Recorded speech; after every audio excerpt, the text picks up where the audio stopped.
D'accord, je lance Oui. je lance l'enregistrement. D'accord. Donc, bonjour tout le monde. Je suis vraiment désolé à cause de ces actes, je dirais, terroristes. Et voilà. Donc nous entamons aujourd'hui la dernière partie, le dernier thème de, du cours Contrôle optimal for Linear Systems. Et donc, dans les trois premières parties, on a vu donc le cas dimension finie, ce que j'appelle les systèmes finis. Et donc, dans cette lecture, donc, on va revisiter donc, les notions de contrôlabilité que nous avons vues dans les trois premières lectures et aussi les résultats du contrôle optimal en dimension infinie. Donc, on verra surtout, j'insisterai sur la différence et sur du passage du dimension finie à l'infini. D'accord? Donc, ce dimension infinie ou les systèmes infinis veut dire une équation en dérivée partielle. Donc, il y a la variable espace qui va s'ajouter. Donc c'est des équations aux dérivées partielles contrôlées. Et pour illustrer donc, la théorie de contrôle et le contrôle optimal en dimension infinie, je vais me concentrer se limiter au cas de l'équation de la chaleur. D'accord? Donc, cette fameuse équation illustrera très bien donc, la différence entre la dimension finie et la dimension infinie. D'accord, donc je considère l'équation de la chaleur que vous connaissez tous. Donc, c'est une équation aux dérivées partielles sur un domaine oméga, qui est un ouvert borné de Rn. Donc, le temps toujours T, donc c'est plus sigma 0. Et on considère une région petit oméga, non vide de grand oméga. Et on considère cette équation de la chaleur, donc autre que y indice T moins la place de y égale à une certaine fonction ici, V indicatrice de oméga. Donc, voilà. Ici, on considère, on se limite au cas condition de Dirichlet, condition au bord de Dirichlet. Donc, voilà, on peut considérer d'autres conditions, Neumann, Robin et d'autres conditions sur la frontière et avec une donnée initiale. Y, donc, c'est l'état du système, donc c'est la chaleur, c'est la température qui se diffuse dans un domaine oméga. Et on veut contrôler ce domaine en général plus grand par une petite région à l'intérieur oméga. Donc, ce type de contrôle s'appelle un contrôle interne. Donc, on veut contrôler juste une petite zone oméga, donc interne, donc ce qu'on appelle le contrôle interne. D'accord? Donc, je noterai donc la solution par Y, T, Y0V, qui dépend de la donnée initiale Y0. Parfois la note puissance, parfois indice. Et le contrôle dépendra du contrôle phi. D'accord? Donc, voilà. On dira un mot sur la will posedness, sur l'existence, l'unicité de la solution, de cette équation de la chaleur qui est bien étudiée, beaucoup étudiée par plusieurs techniques, soit les méthodes variationnelles, soit par des méthodes d'analyse fonctionnelle, en l'occurrence la théorie de semi-groupe. Donc, on peut montrer que l'opérateur laplacien, donc on voit bien que, comme vous le savez très bien, le laplacien, c'est un opérateur ici, donc non borné, donc sur l'espace, voilà, donc on le prend sur l'espace L de oméga, toujours parce que comme c'est un espace d'énergie en physique et c'est un espace de Hilbert, donc il va faciliter le traitement. D'accord? Donc, si je mets donc ce laplacien avec, d'un domaine, donc dans le domaine qui ici, comme vous savez, c'est H2 inter H10, H10 qui vient de la condition de Dirichlet au bord. Cet opérateur, il engendre un zéro semi-groupe analytique qui se T sur l'espace de Hilbert H égale à L2. Et donc, un semi-groupe, c'est une, comme j'avais écrit dans le descriptif du cours, c'est une généralisation de l'exponentielle A. Donc, si je prends A, une matrice dans les trois lectures, le semi-groupe associé à la matrice, c'est l'exponentielle TA. D'accord? Donc, appliquer un point, pardon, x0, donc ça va être x0. Donc, d'après la formule de l'exponentielle, on a exponentielle t plus SA égale à exponentielle TA, exponentielle SA, et ça donne ce qu'on appelle la propriété de semi-groupe. D'accord? Donc, ça, c'est la propriété de semi-groupe. Et donc, notre famille ici, donc la famille S de T, je noterai, pardon, S de T, c'est mieux comme ça. Et donc, il vérifie cette propriété, dite la propriété de semi-groupe, c'est une généralisation de la propriété de l'exponentielle, et il est continu, et il est linéaire comme l'exponentielle, donc il est linéaire continu de H vers H. D'accord? Et donc, en plus, donc, pour le Laplacien, on a une propriété très importante, c'est la régularisation, ce qu'on appelle en physique l'effet régularisant. Donc, l'effet régularisant, c'est que le semi-groupe S de T, il envoie L2 comme j'ai dit, ici, donc le semi-groupe S de T, donc c'est un opérateur linéaire continu de L2 oméga vers L2 de oméga, mais il a la propriété d'envoyer S de T de L2. Donc, il y a comme image l'espace où il est inclus dans L2, dans H2, pardon, inter H10, qui est le domaine de A. D'accord? En général, un semi-groupe analytique, il envoie l'espace tout entier S de H dans D2A. D'accord? Il est inclus dans D2A, et ceci, quel que soit T supérieur strictement à 0. Et c'est ça ce qu'on appelle l'effet régularisant. Ça veut dire même si on prend une donnée initiale qui est dans l'espace tout entier, ce n'est pas nécessairement dans le domaine, alors le S de T de x0, c'est une fonction qui est régulière et qui est H2 inter H10. Une fois on s'éloigne de 0, parce que ça c'est la donnée initiale, ça veut dire c'est S0 de x0 égale à x0. Donc une fois on s'éloigne de 0, donc avec d'un epsilon, la solution se régularise. Donc il commence de L2 et il va vers, donc il devient H2 inter H10. Ça, c'est l'effet régularisant de l'équation de la chaleur. Et ça, c'est une bonne chose pour la chaleur, mais on verra que c'est pas une bonne chose pour la contrôlabilité de l'équation de la chaleur. Donc, on verra, ça va jouer contre la contrôlabilité de l'équation de la chaleur. D'accord.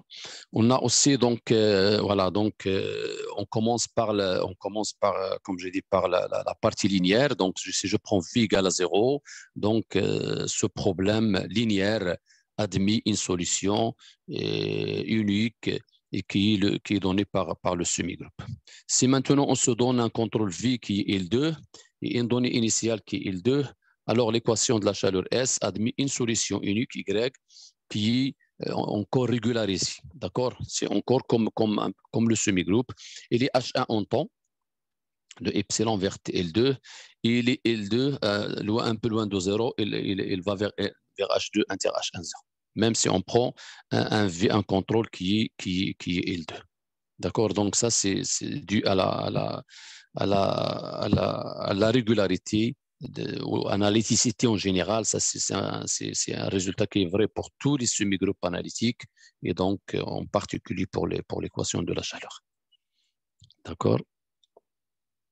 Donc la solution est donnée par la formule de la variation de la constante, comme dans le cas dimension finie.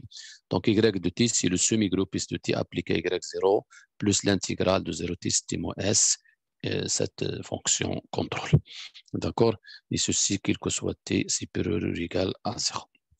Maintenant, si la donnée initiale est un peu régulière, Y0 c'est seulement H1, alors la solution appartient elle devient régulière jusqu'à 0. Donc, elle appartient à H1 à partir de 0, donc on ne perd rien. Donc, si la donnée initiale est H1, alors la solution elle est H2 inter H1, 0. D'accord? Donc, toujours, on gagne en régularité en espace et en temps aussi. D'accord? Donc, c'est une propriété donc propre à l'équation de la chaleur et, comme j'ai dit, au semi-groupe analytique en général. D'accord? Donc, cette équation de la chaleur, je peux la mettre sous la forme d'un système linéaire, bien sûr en dimension infinie. Et donc, voilà. Donc, composant A, c'est le Laplacien d'Dirichlet. Donc, sur le Laplacien mené de ce domaine sur l'espace H égale à L2 de oméga. D'accord? Et donc, c'est, voilà. Le B, l'opérateur de contrôle, elle est définie sur U qui est égal à L2 d'oméga dans H, dans L2, avec B de U, c'est l'indicatrice de la fonction U sur petit oméga. Donc, c'est un opérateur linéaire borné et c'est l'opérateur de contrôle. D'accord? Y de t, c'est Y point, c'est la fonction, c'est la solution, c'est la fonction variable x. Qu'on note comme ça en général, y point. Donc, c'est l'état de notre système S. Et donc, y de t ici, donc c'est une fonction qui appartient à L2 de oméga. Et donc, ça, c'est un espace de dimension infinie.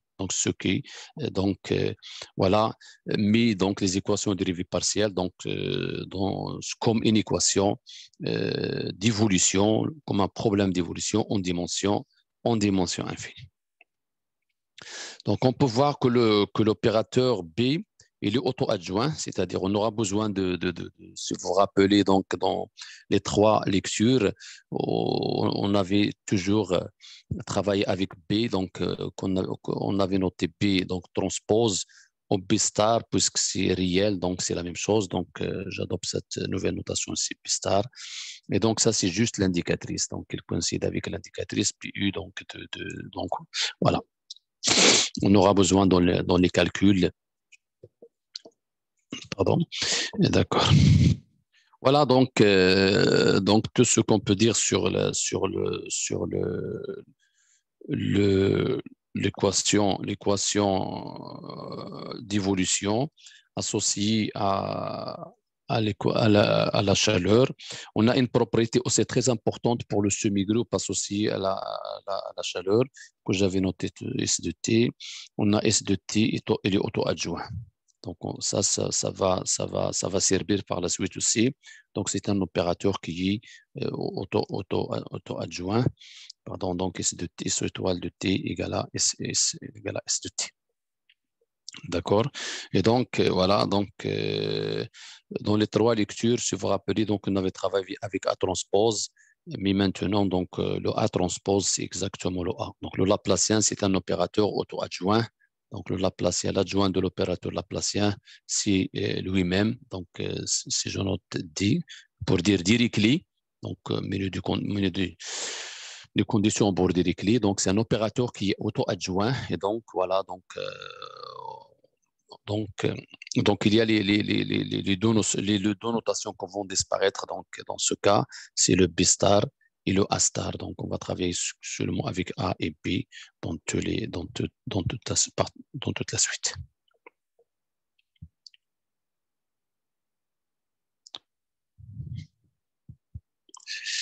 D'accord. Donc, on va maintenant donc introduire différents types de contrôlabilité. Vous allez voir, on a parlé déjà de 2 types de contrôlabilité pour la dimension infinie. La contrôlabilité à 0 et la contrôlabilité exacte. On avait démontré qu'ils coïncident, ils sont équivalents, ils coïncident, mais vous allez voir ici que ce n'est pas le cas en dimension finie. Donc, ça va donc être la première différence entre dimension finie et la dimension infinie. Donc, j'introduis donc comme pour le cas de la dimension finie, on dit que S est exactement contrôlable. En temps T, c'est pour toute donnée Y0 initial et toute donnée finale Y1, il existe un contrôle V tel que Y de t, Y0 V égale Y. Ça veut dire qu'on atteint Y1 à l'instant fixe grand T. Et ceci, quel que soit Y0 et quel que soit Y1 état final. D'accord? Donc, le système est dit encore approximativement contrôlable. Donc, c'est la nouvelle notion ici qu'on ajoute dans le cadre de la dimension infinie. Et donc, si pour tout Y0, Y1 et pour tout epsilon, il existe un contrôle tel que Y de grand T appartient à une boule, la boule du centre Y1 et du rayon epsilon. C'est-à-dire, ici, c'est une propriété, comme vous pouvez voir, c'est une propriété faible. Si on n'arrive pas à, comme j'ai dit donc au début du cours, à mener Y0 vers Y1 exactement par un contrôle V, on cherche au moins un contrôle, ce qui va donc, voilà, donc au lieu d'aller, donc, voilà, donc si Y, si s'il n'existe pas ce contrôle, donc je cherche un autre contrôle qui au moins il va me mener vers un voisinage de Y0. D'accord? Si mon contrôle à la fin, ma solution à la fin rentre dans cette boule de centre epsilon, de centre Y1 et de rayon epsilon, c'est déjà pas mal. D'accord? Et ce qu'en général, c'est dans la nature et dans la réalité, comme j'expliquais au début, c'est ce qu'on peut, le mieux qu'on peut espérer. D'accord? Donc, cette contrôlabilité approchée, et c'est la plus réaliste, si on peut dire, donc, dans la littérature. D'accord. Donc, le système est dit contrôlable à zéro ou nul contrôlable, comme on avait défini donc, dans la première, la première lecture. Si cette fois-ci, je peux atteindre zéro de n'importe quelle donnée initiale Y0 par un contrôle V qui est L2. D'accord? Et donc, ça, c'est ce qu'on appelle la contrôlabilité à zéro. Comme j'ai expliqué, donc on amène Y0 vers l'état initial, vers l'état final 0. Et pourquoi 0? Parce que, comme j'ai dit en général, c'est l'état d'équilibre d'un système. Et voilà, donc ce qu'on appelle, donc c'est la contrôlabilité à zéro, donc ou la nulle contrôlabilité. D'accord? Donc, ces notions, donc on verra que ces trois notions ne sont pas les mêmes en dimension infinie en général, et surtout pour l'équation de la chaleur, elles sont toutes différentes. Pour les gens qui travaillent, par exemple, sur l'équation d'onde, malheureusement, j'ai pas pu donc faute de temps donc introduire aussi l'équation d'onde qui est une équation très importante, très intéressante et qu'on a beaucoup traité au niveau contrôle. Là, donc, pour l'équation des ondes, on peut montrer que que la contrôlabilité à zéro coïncide avec la contrôlabilité exacte. D'accord? Donc, donc l'équation d'onde, elle partage cette propriété avec la dimension finie. Et donc, si vous rappelez, cette propriété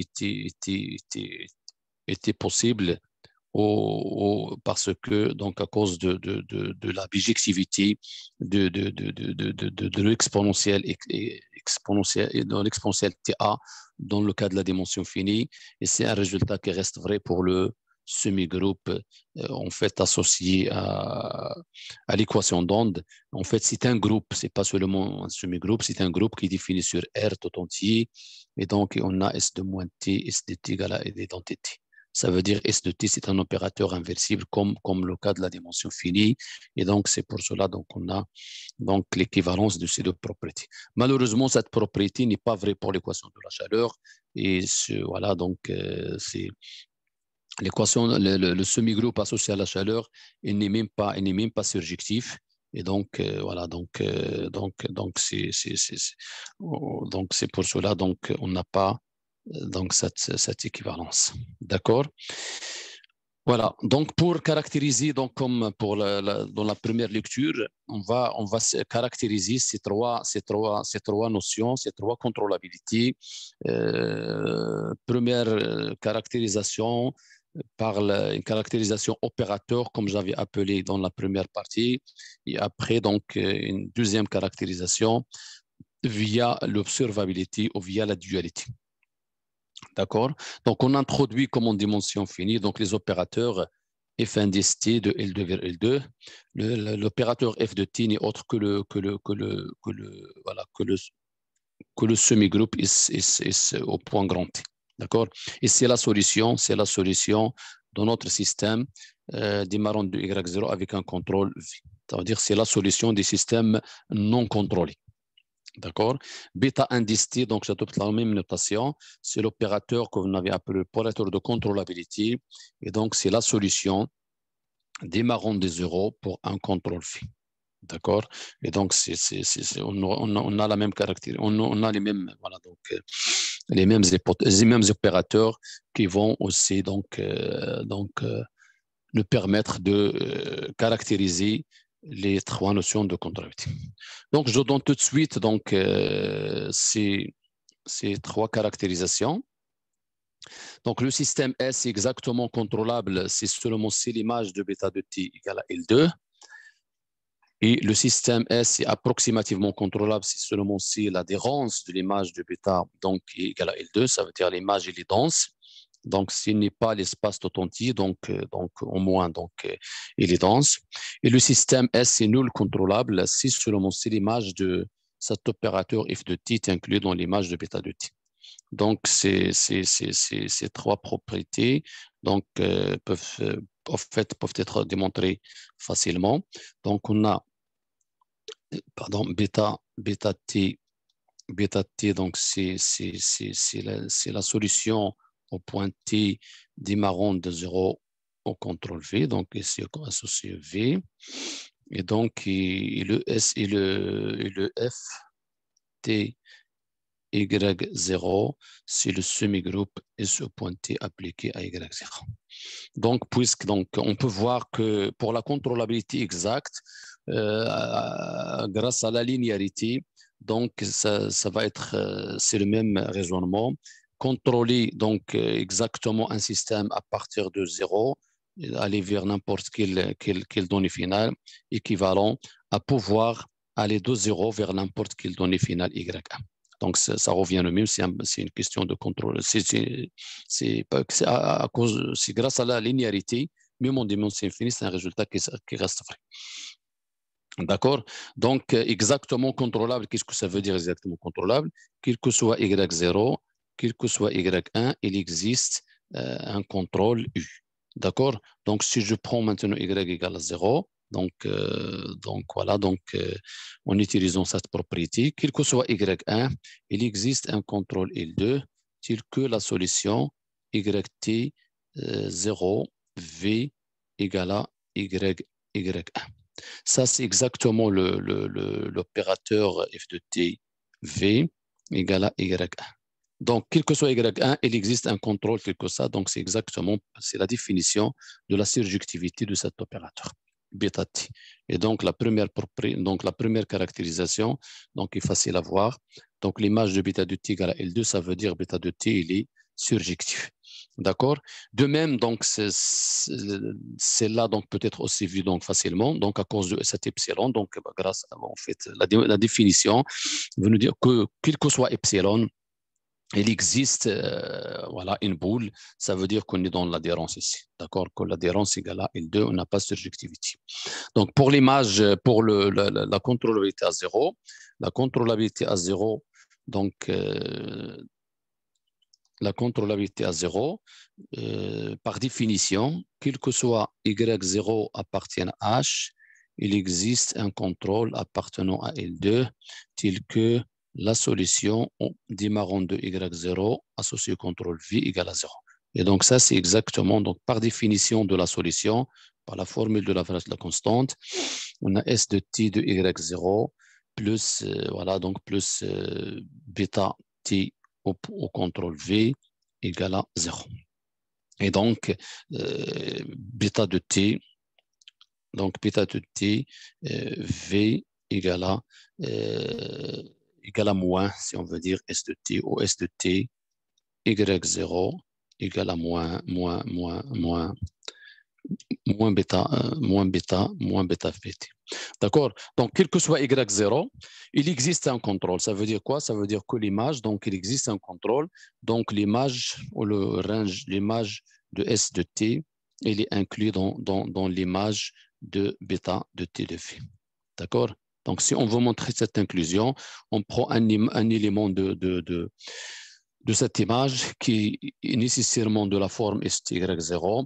Donc, on montre qu'il appartient à l'image de bêta de t de phi. Ça veut dire qu'il existe un V tel que cet élément égale un certain bêta de t phi. D'accord? Et ça, donc, on peut prendre moins V ou plus V, le contrôle, donc l'opérateur bêta t, il est linéaire par rapport à phi. D'accord? Donc, on voit bien que l'image de S de t est inclue dans l'image de bêta t de phi. D'accord? Et donc, voilà, donc c'est ça, voilà. Voilà, donc on a cette caractérisation par les opérateurs, donc bêta f de t et bêta de t. Et comme en dimension infinie, comme vous savez, donc, caractériser la surjectivité ou montrer la surjectivité ou l'adhérence de l'image ou l'inclusion de l'image, c'est quelque chose qui n'est pas facile à montrer. D'accord? Parce que, comme j'ai dit, l'image, c'est une existence. Lorsqu'on dit l'image est inclue dans l'image, ça veut dire on cherche un contrôle tel que les éléments de cette image s'écrivent comme éléments de cette image. Toujours, c'est question d'existence. Et ce que j'ai dit toujours à mes étudiants, il n'y a pas plus difficile que de montrer l'existence directement. Parce que donner l'existence directement, il faut résoudre, comme je dis toujours, l'équation AX égale à Y. Et là, en général, il faut donner X en fonction de Y. Donc, c'est une sorte de surjectivité ou de bijectivité. Donc, voilà. Et en général, c'est pas facile de résoudre les équations AX égale à Y. Et vous, comme vous savez, donc AX égale à Y, ça induit donc une infinité de travaux. Et donc, voilà. Donc, les gens, toujours, donc la meilleure façon, c'est d'éviter d'entamer de montrer la surjectivité directement. Malgré, comme j'ai dit, que la surjectivité, son avantage, si on arrive à le démontrer, il nous donne le X. Il existe et il le donne en général. D'accord? Mais si on passe par un autre moyen, tout ce qu'on peut montrer, comme j'ai dit, c'est l'existence. D'accord? Et donc, vous savez déjà très bien de quoi je parle. Donc, c'est l'injectivité en quelque sorte, c'est la dualité. Donc, ce qui fait passer le problème, donc la contrariété d'un problème direct, un problème adjoint ou un problème dual. D'accord? Donc, on va introduire, donc, on va calculer donc les opérateurs adjoints de ces opérateurs bêta t et f indice t. Donc, f indice t étoile, donc, c'est l'opérateur défini de L2 vers L2, c'est que Z a pour image f de t étoile. Voilà, donc soit je l'écris de deux façons différentes. S de t z, parce que comme j'ai dit au début, donc le S de t c'est un opérateur auto-adjoint. Et donc voilà, donc f de t c'était S de t. Donc si j'écris S de t z appliqué à W, donc ça c'est Z S de t parce que l'opérateur il est auto-adjoint. W, donc ça reste, donc c'est l'opérateur, l'adjoint reste le même. Je peux l'écrire aussi en fonction de psi, donc psi comme on l'avait écrit donc, dans les 3 premières lectures, donc psi de 0, qui est la solution de cette équation, adjointe, et donc dans la solution, en fait, dans la solution, il est donné par psi de t, donc la solution c'est psi de t, S de t moins SZ, parce que lorsque je dérive, donc il y a le moins qui va sortir, donc ça c'est voilà. Et donc ça c'est une propriété qui reste vraie en dimension aussi infinie. Et donc voilà, donc j'écris la solution de psi en fonction du subgroupe de Laplacien Dirichlet. D'accord? Et donc psi de 0, donc on peut voir ici que psi de 0, c'est exactement S de grand T au point final Z. D'accord? Et donc, d'accord, donc on va écrire donc l'adjoint parfois par S de T de Z, parfois par le psi 0. Voilà, la valeur soi-disant en 0 de la solution de ce problème adjoint avec valeur finale Z. D'accord.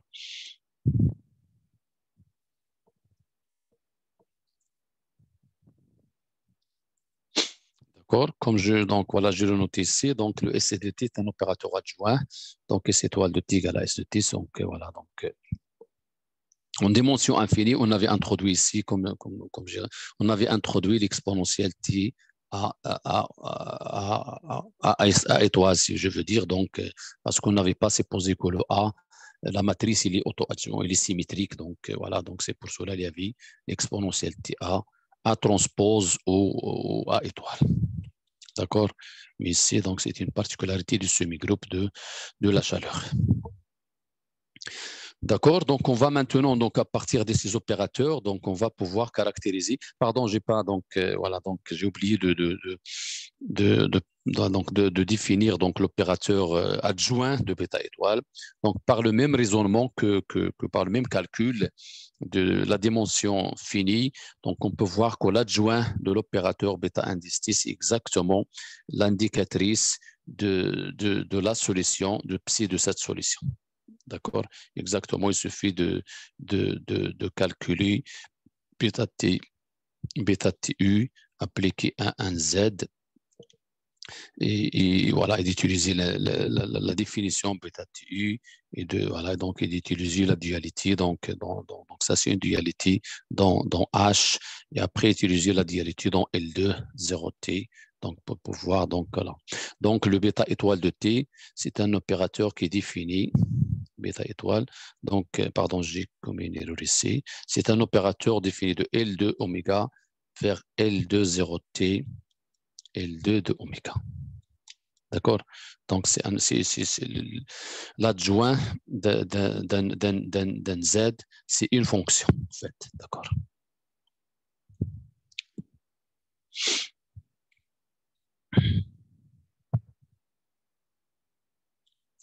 Voilà. Donc, voilà. Donc, à partir donc par ces opérateurs, on va pouvoir donc caractériser la contrôlabilité, les trois types de contrôlabilité via la dualité, via l'observabilité, si on peut dire. D'accord. Donc, on va commencer par l'exact contrôlabilité. Donc, voilà. Donc, on va la caractériser via la propriété d'observabilité. On dit que le système S est exactement contrôlable si seulement C, il existe une constante C, c'est que quel que soit Z appartient à L2, la norme de Z L2 au carré est inférieure à C, donc cette intégrale, Et donc ça, c'est exactement, donc c'est la même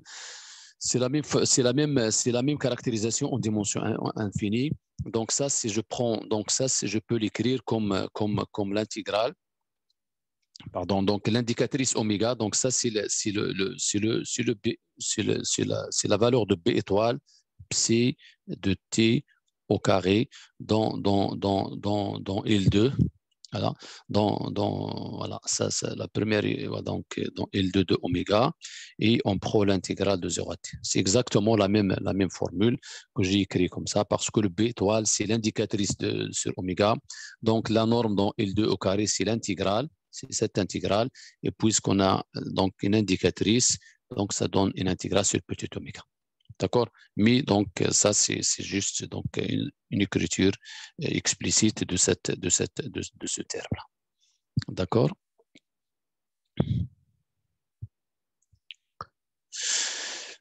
Voilà, donc c'est la caractérisation, les caractérisations, comme j'ai dit, donc les caractérisations des contrôlabilités, donc ce sont les mêmes comme en dimension finie, mais on verra que leur réalisation qui va différer. Donc par exemple, on verra donc par la suite que cette exacte contrôlabilité n'aura jamais lieu pour l'équation de la chaleur. D'accord. Donc voilà. Donc pour montrer cette inégalité, il suffit d'utiliser la caractérisation de la surjectivité qu'on a utilisée aussi donc pour le cas matriciel, le cas dimension finie. Bêta est surjectif si seulement s'il existe un C, c'est que la norme de Z, voilà, la norme de Z, la norme de Z voilà, est inférieure à la norme de bêta étoile de Z. Voilà. Donc, d'accord. Et donc, voilà. Donc, il suffit de remplacer. Donc, la norme de Z, on la voit ici. Donc, c'est la norme de Z au carré. Il suffit de remplacer bêta étoile de T par sa valeur. Et donc, qui est l'indicatrice, qui est cette indicatrice-là de psi, d'oméga psi. Et donc, on a donc cette caractérisation, cette inégalité, ce qu'on appelle une observabilité en fait. Donc, c'est l'observabilité, il est appelé aussi l'observabilité exacte, d'accord? Donc, en dimension infinie. D'accord? Donc, ça, c'est une application immédiate et directe de cette propriété, de cette caractérisation de la surjectivité dans les Hilbert. Donc, c'est pour cela, comme j'ai expliqué dans une question, que le cas Hilbert, il est beaucoup plus facile que le cas Banach. D'accord? Donc, on va caractériser la contrôlabilité approchée. Donc, en fait, la nouvelle propriété ici, dans notre cas, c'est la contrôlabilité approchée, qu'on n'a pas évoquée donc, au niveau de la première lecture. Le système S est approximativement contrôlable si seulement si la solution de l'équation adjointe vérifie la propriété dite l'unique continuation property. Ou on l'appelle aussi, donc, on l'appelle aussi une observabilité approchée. D'accord? Donc, voilà. Donc, quel que soit Z, qu'est-ce qu'il laisse pour cette propriété? Quel que soit Z partout. Si l'indicatrice de psi de t égale à 0, quel que soit t, alors automatiquement Z égale à 0. Donc, ça, c'est ce qu'on appelle, donc, on peut l'écrire aussi. Si f de tx égale à 0, quel que soit t dans 0t, ou bien presque partout, mais seulement quel que soit x appartient à petit oméga. Ça implique que z égale à 0, ça veut dire la valeur finale, et donc ce qui va impliquer que la solution psi, il est nulle tout entière. D'accord? Donc, continuation unique. Donc, voilà. Donc, ici, on a supposé que la solution, elle est juste 0. Donc, il est nul juste sur le petit oméga. Mais, voilà, donc, ça implique la continuité partout. Parce que c'est psi égale à 0. Ça veut dire psi de t de x égale à 0. Quel que soit x appartient à grand oméga, et donc, ou bien presque partout x appartient à oméga. Donc voilà. Donc, c'est ça la propriété. Donc, d'une continuation, ce qu'on appelle l'observabilité approchée. D'accord? Et donc, ça, en général, c'est pas facile à démontrer en général, parce que, comme j'ai dit, donc, voilà. Donc, notre solution, elle est nulle sur juste petit oméga, et on veut qu'elle soit nulle partout, donc grand oméga. D'accord? Donc, cette caractérisation, elle est donnée à l'aide de ce théorème, de ce lemme, de cette caractérisation dans les espaces de Hilbert. On caractérise donc la densité de l'image d'un opérateur L par l'injectivité de son adjoint. D'accord? Et comme la contrôlabilité approchée, elle est caractérisée par l'adhérence de l'image ou la densité de l'image dans L2, alors par ce lemme, ceci est équivalent à l'injectivité de L étoile. L'injectivité qui est bêta, donc l'étoile, c'est bêta étoile. Et injective, ça veut dire quoi? Ça veut dire que si bêta étoile de t z égale à 0 implique z égale à 0. Donc, si on traduit cette première partie à gauche, ça c'est exactement, donc bêta étoile de t de z égale à 0, ça veut dire que cette indicatrice égale à 0 presque partout t, parce que c'est une fonction, parce que comme j'ai dit ça, c'est une fonction L2, 0t, égale à 0, ça veut dire égale à 0 presque partout, t appartient. Et donc, ça implique que z égale à 0. Donc, il y a une équivalence entre, donc voilà, donc entre la contrôlabilité approchée et la continuation unique. Donc, voilà, donc, et ça en général, donc, voilà. Donc, voilà. Donc, maintenant, on va caractériser donc, le dernier type de contrôlabilité, c'est la contrôlabilité à 0.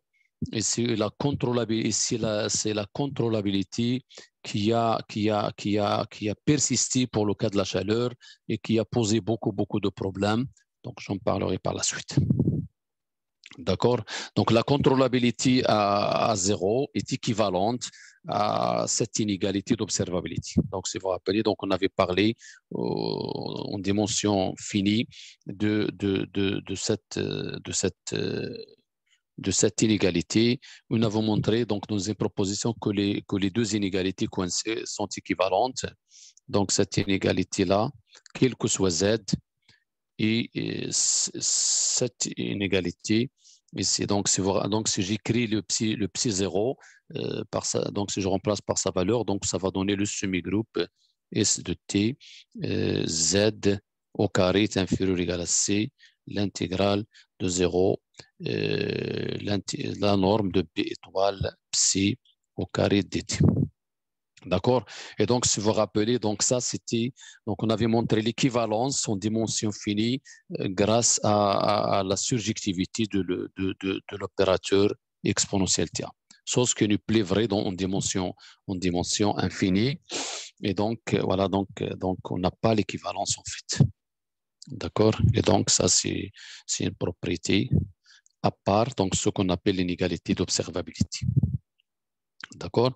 Pour montrer cette caractérisation, donc, on utilise un résultat plus général que celui de la surjectivité ici, qu'on a utilisé donc pour la surjectivité, la caractérisation de la densité,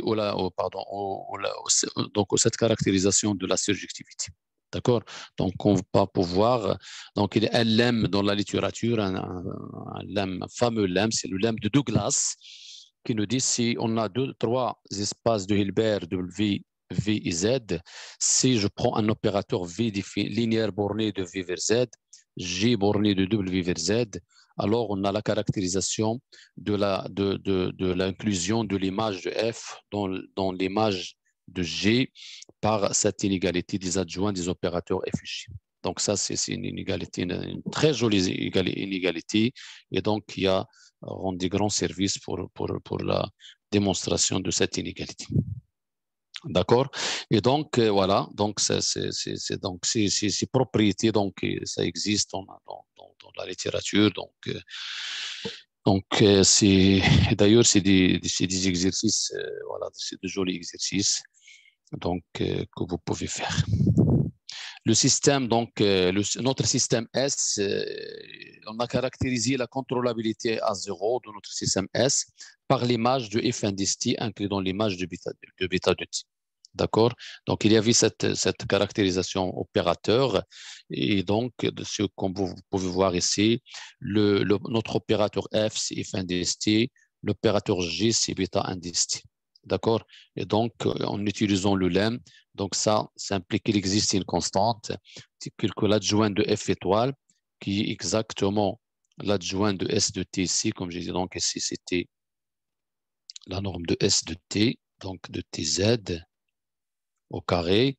Et donc, puisque le semi-groupe il est auto-adjoint, et donc S de T, S étoile de T, c'est exactement S de T. D'accord? Et donc, voilà, et donc à droite, on a bêta étoile indice T, et bêta étoile indice T en norme, c'est exactement ce terme-là. D'accord? Donc, voilà, donc c'est une application immédiate de ce lemme de Douglas. D'accord? Maintenant, donc, on arrive à l'objectif de cette lecture. Donc, ici, maintenant, on a caractérisé les trois notions de contrôlabilité, mais pour l'équation, donc, voilà, pour vous dire, en fait, ces caractérisations, elles sont vraies, en fait, elles sont vraies pour n'importe quel problème de Cauchy contrôlé à Y plus B. En fait, j'avais écrit l'équation de la chaleur comme ce problème de Cauchy. Et donc, c'est des caractérisations qui restent vraies. Voilà. Donc, en dimension infinie. Donc, en remplaçant, donc si A est auto-adjoint, ça reste, c'est non. Ça existe aussi donc pour le cas général. D'accord? Ça existe aussi pour le cas général. Donc, on évoque dans le voilà, et le B étoile, ainsi de suite. D'accord? Donc, c'est comme une dimension finie. C'est les mêmes formules de la dimension finie. Et donc, il reste vrai aussi en dimension infinie. La question maintenant, est-ce que ces trois notions, ces trois contrôlabilités sont vérifiées pour l'équation de la chaleur? Ça, pardon. Oh, qu'est-ce que j'ai fait? Pardon.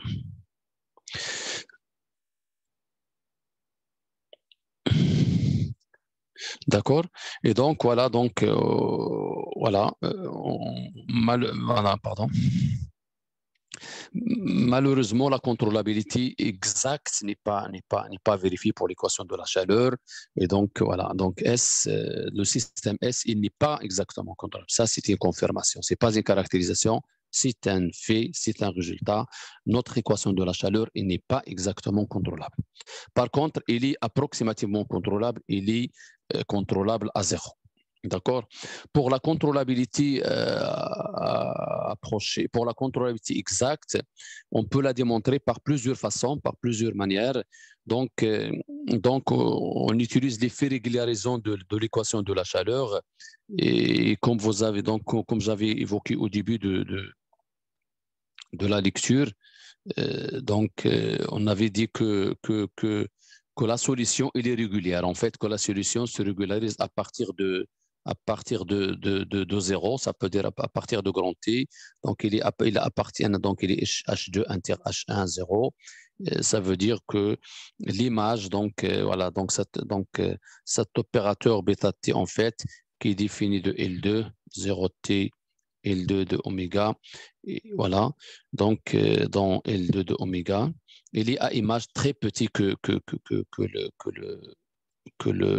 L2. Donc, il est inclus strictement dans L2 à cause de cette régularité.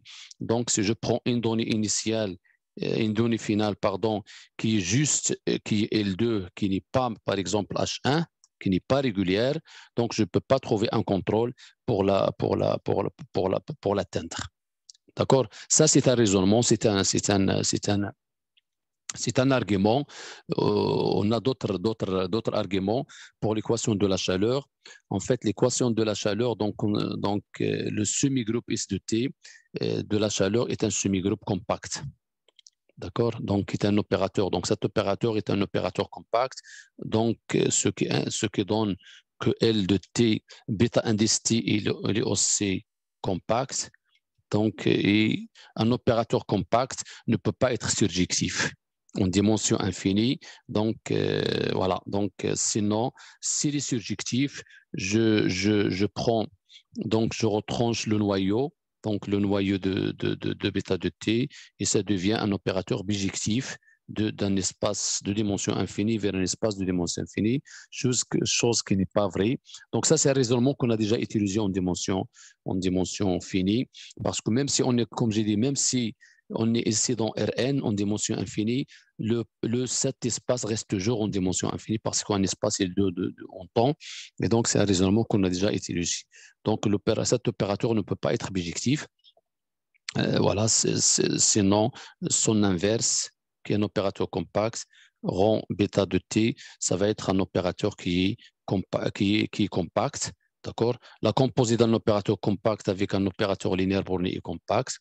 Et donc, on aura l'identité et compacte d'un espace de dimension infinie vers un espace de dimension infinie, chose qui fait la grande différence ou ce qui caractérise d'ailleurs les espaces de dimension finie et les espaces de dimension infinie. Ceci ne peut pas être vrai. D'accord? Donc, la boule unité n'est pas compacte en dimension infinie. Et donc, voilà. Donc, c'est un deuxième argument pour montrer que l'équation de la chaleur n'est pas exactement contrôlable. D'accord. Donc, pour la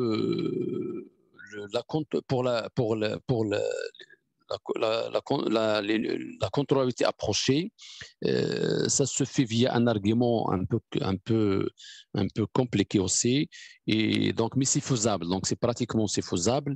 Et ça a été fait donc au début des années 80, donc par Alliance, Zoisois, mais pour la contrôlabilité à zéro, donc elle a persisté. Donc, elle a persisté jusqu'à 96, 92, 93, 14, donc elle apparaît. Donc, elle est attribuée à Forsikov et Manivilov et le Borobiano. Donc, voilà, donc ces 4 auteurs ont travaillé donc séparément. Il y avait Forsikov et Manivilov qui ont utilisé une technique, ce qu'on appelle les estimations de Karleman. Donc, dans la littérature, donc, sur le mot, voilà, donc, estimation de Karleman, donc pour montrer cette inégalité d'observabilité. Donc, pour montrer en fait que notre système est contrôlable, on doit montrer donc, cette inégalité d'observabilité. Et pour montrer cette inégalité d'observabilité, pour les équations d'onde, c'est faisable. Au moins pour les dimensions, la dimension 1, au moins pour la dimension 1, c'est pratique, c'est à la main. On peut montrer facilement en utilisant donc la théorie spectrale, donc le spectre, donc des méthodes d'analyse harmonique, on peut montrer facilement donc cette inégalité d'observabilité.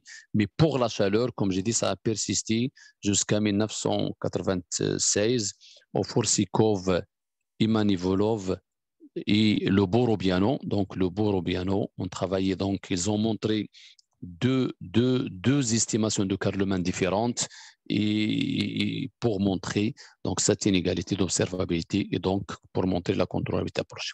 Les estimations de Karleman, ça nécessiterait une séance ou deux déjà pour les établir. C'est des estimations à poids, dans des espaces poids, et c'est des estimations lourdes à exposer. Donc, j'ai évité de l'évoquer dans ce cours. Mais ça existe dans la littérature. Il y a la lecture note de Forsikov et Manivilov que vous pouvez trouver sur Internet. Il y a aussi le Borobiano, donc l'article de le Borobiano.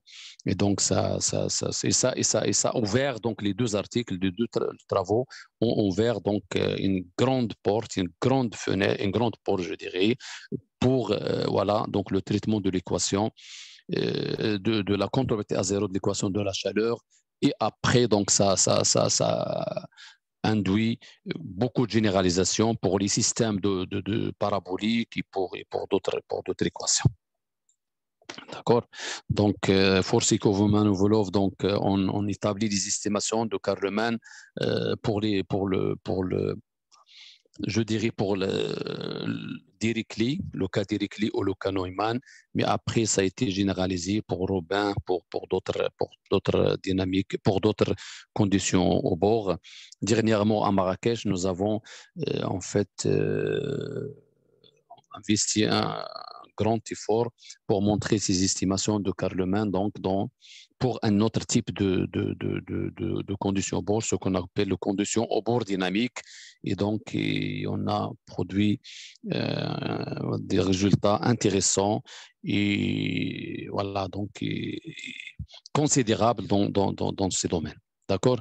Donc, on a investi dans ces estimations de Karleman depuis 2009. On avait reçu Ammar Khoudja, un chercheur algérien à Besançon, qui nous a enseigné le cours des estimations de Karleman. Et ça, comme j'ai dit, donc ça nécessitait un cours. Donc c'était un cours dans une école sympa de 10 jours. Et donc vraiment, donc c'est pour aller doucement et en détail. Donc ça nécessite beaucoup de temps. Et de là, donc de ce jour ou de cette école sympa que nous avons organisée ici à Marrakech. Donc, on s'est lancé dans les estimations de Karleman et on a produit des thèses, plusieurs travaux, plusieurs résultats avec l'équipe de contrôle de Marrakech. D'accord, donc voilà. Donc maintenant, donc voilà, donc on passe à la partie contrôle optimal. Donc, on a maintenant, donc, lorsqu'on a montré, donc, une fois on a montré que notre équation de la chaleur est contrôlable à zéro ou approximativement contrôlable. Donc, la question qui vient après, c'est de chercher le meilleur contrôle, le contrôle optimal. D'accord? Donc, voilà. Donc, Donc, je ne sais pas, est-ce que on met une pause ou on continue parce que j'ai pas. Peut-être je continuerai et on terminera dans une demi-heure peut-être ou un peu plus. Et comme ça, donc, on achève donc cette dernière partie. D'accord, donc on va se lancer dans donc le problème de contrôle optimal. Donc on va considérer donc voilà que cet ensemble admissible de contrôlabilité à zéro. Donc on sait maintenant que notre équation de la chaleur est contrôlable à zéro. Donc cet ensemble est non vide parce qu'on sait que pour n'importe quelle donnée initiale, il existe au moins un contrôle qui amène vers zéro. Et on a vu la dernière fois, s'il existe un contrôle, il existe une infinité de contrôles. Donc cet espace, en fait, c'est un convexe. Donc c'est un ensemble convexe qui contient une infinité d'éléments. D'accord.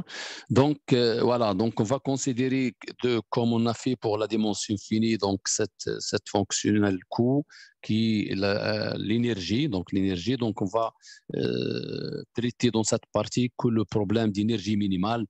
On ne va pas faire toute la partie contrôle, LQ contrôle ou LQR contrôle. On va se limiter juste à la partie énergie minimale. Et donc, voilà. Donc, on avait donc par Finchel-Rockefeller duality, on peut voir aussi que le problème, notre problème P, il est équivalent à ce problème d'une fonctionnelle J de Z qui est la duale donc donnée par Finchel-Rockefeller. C'est les mêmes calculs qui restent vrais aussi donc en dimension infinie. Et Z, il est donné par 1 demi l'intégrale de 0t, l'intégrale sur petit oméga psi carré, l'intégrale sur y0 psi 0. Donc, c'est exactement la même chose qu'on a écrit ici explicitement. Voilà. D'accord. Dans la première partie, c'était l'intégrale de 0t, bêta étoile de psi au carré plus y0 psi 0. Donc voilà. Donc ça. Et donc, si je remplace donc bêta étoile, B étoile, pardon, par sa valeur, donc ça donne cette intégrale sur petit oméga. Donc, les choses, c'est exactement les mêmes formules, pardon, qu'on a écrit donc explicitement. Voilà, donc cette méthode, en fait, j'ai oublié d'évoquer son nom, il s'appelle Hilbert-Heinekens méthode. D'accord, Hilbert-Heinekens méthode, son idée, c'est de traiter le problème de contrôlabilité en proposant un problème de minimisation. Voilà, donc en le proposant comme un problème de minimisation et en cherchant, comme on avait fait, donc un minimum, comme on avait donc vu au début dans la partie 2, au partie 3. Donc, on avait donné le contrôle, ça va être la même chose ici, on donne le contrôle à partir de ce minimum. D'accord. Donc, ce que fera donc la différence avec la dimension infinie, c'est cette phrase-là, c'est en contraste to finite dimension. Donc, la fonctionnelle J elle n'est pas coercive dans L2. Au moins, on ne sait pas on sait pas montrer qu'il est coercif. Donc on peut pas dire qu'il n'est pas coercif en fait. J'avais changé peut-être ici, mais c'était voilà. Donc on peut pas dire qu'il n'est pas coercif. Mais on peut pas montrer qu'il est coercif. Si vous vous rappelez, on avait montré la coercivité de cette fonctionnelle en dimension finie par voilà, donc, pardon, par l'inégalité d'observabilité. Donc, l'inégalité d'observabilité exacte nous dit que ça est supérieur ou égal à une constante 6z carré, parce qu'on a on avait la contrôlabilité exacte. Donc, la contrôlabilité exacte nous donne cette inégalité. D'accord. Et cette inégalité, c'est x, donc c'est ce terme qui est supérieur à z au carré. D'accord. Et z au carré, ici, on a juste l'autre estimation de Karlman, de négative d'observabilité qui est psi 0. D'accord. On n'a pas le z carré explicitement comme dans le cas de la dimension finie. Et donc là, on ne peut pas montrer qu'il est coercif. D'accord? Parce qu'on n'a pas, comme j'ai écrit ici, on n'a pas la contrôlabilité exacte. On vient de voir que la chaleur, l'équation de la chaleur n'est pas exactement contrôlable et donc on n'a pas cette inégalité d'observabilité et donc du coup on ne peut pas montrer donc que cette fonctionnelle est coercive sur L2 au moins, sur notre espace H. D'accord? Donc, la première idée pour remédier à cette difficulté, parce que c'est la fonction, si on ne sait pas montrer que la fonction est coercive, on ne peut pas montrer qu'elle admet un minimum et on ne peut rien faire. D'accord? Et donc, ça, donc, c'est la différence, c'est la différence majeure entre la dimension finie et l'équation de la chaleur. La première idée, donc la première idée, c'est de considérer un espace plus large, ce qu'on appelle ici la pénalisation de l'espace. La pénalisation de l'espace, donc on va considérer une chose qu'on a fait aussi pour la dimension finie. On avait considéré cette norme n de z, n demi. D'accord?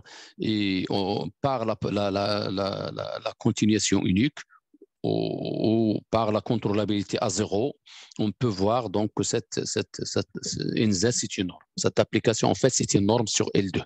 D'accord? C'est une norme sur L2. Mais malheureusement, le L2 milieu de cette norme n'est pas complet. D'accord? Ça, on peut le voir facilement. Sinon, et ce sera exactement contrôlable. Donc, il y a donc un résultat de l'application, l'application ouverte. Donc, on a notre nouvelle norme, en fait, la nouvelle norme. Donc, si je prends n de z au carré, donc elle est donnée par l'intégrale 0t, l'intégrale sur oméga psi carré dx au carré dt dx. Donc, par la Will-Posness, ou par ce qu'on appelle une inégalité directe, je peux montrer que ceci il est inférieur à une constante fois la norme de z au carré. Donc, parce que on sait bien que psi, il est donné par le semi-groupe. Donc, voilà, donc psi n'est autre que le semi-groupe psi, comme j'ai écrit, donc la valeur de psi, donc c'est exponentiel t moins, bon, c'était le semi-groupe, donc st moins t appliqué à z. D'accord? Et donc, le semi-groupe, il est linéaire continu. Donc, on peut montrer donc une égalité. Donc, si j'applique donc P étoile, le B étoile ici, qui est l'indicatrice, c'est un opérateur linéaire borné. Donc, ça donne une constante fois la norme de Z. D'accord? Et donc, ça, c'est la norme de Z au carré, en fait. Et donc, ça est inférieur à constante. Donc, cette inégalité, il est facilement vérifiée d'un côté. Donc, maintenant, je suppose que le n de z, que h, mon espace, pardon, comme mon espace L2, qu'on avait noté h, il est complet pour cette norme. D'accord? S'il est complet pour cette norme, et il est déjà complet pour sa norme usuelle, et on a cette inégalité, il y a un résultat comme application de l'application verte qui nous dit que si un espace de Banach, un espace, voilà, donc il est complet en général, un espace de Banach, s'il est complet, et s'il est Banach par rapport à une norme, une deuxième norme, et si on a une inégalité, donc si on a donc, une inégalité dans un sens, d'accord, et donc automatiquement, on aura l'inégalité de l'autre, ça veut dire l'équivalence. Donc, on aura les deux normes seront automatiquement équivalentes. D'accord? Ça, c'est une application de l'application verte. Et donc, si on a donc cette deuxième égalité, ça veut dire quoi? Ça veut dire que cette norme-là, donc NZ, serait supérieure ou égale à, donc on aura, donc ça c'est inférieur, donc il y aura l'inégalité de l'autre côté, pardon, l'inégalité de l'autre côté, ça va être la constante z de une constante cz carré est inférieure à ça. Et donc ça, c'est donc, si vous vous rappelez, donc c'est exactement la contrôlabilité à zéro. C'était l'inégalité d'observabilité qui avait caractérisé la contrôlabilité à zéro. Et donc ça, on ne l'a pas. D'accord? Donc on a dit que la contrôlabilité, notre système n'est pas contrôlable à zéro, n'est pas exactement contrôlable. Et donc on n'a pas cette inégalité d'observabilité qui caractérise la contrôlabilité exacte. D'accord? Donc, si on suppose que H, il est complet par cette norme, donc voilà, donc on trouve une contradiction que notre système, il est exactement contrôlable, ce qui n'est en fait ce que ne l'est pas. D'accord? Et donc, du coup, cette norme n'est pas complète dans l'espace L2 et la technique, c'est de prendre le complété. Voilà.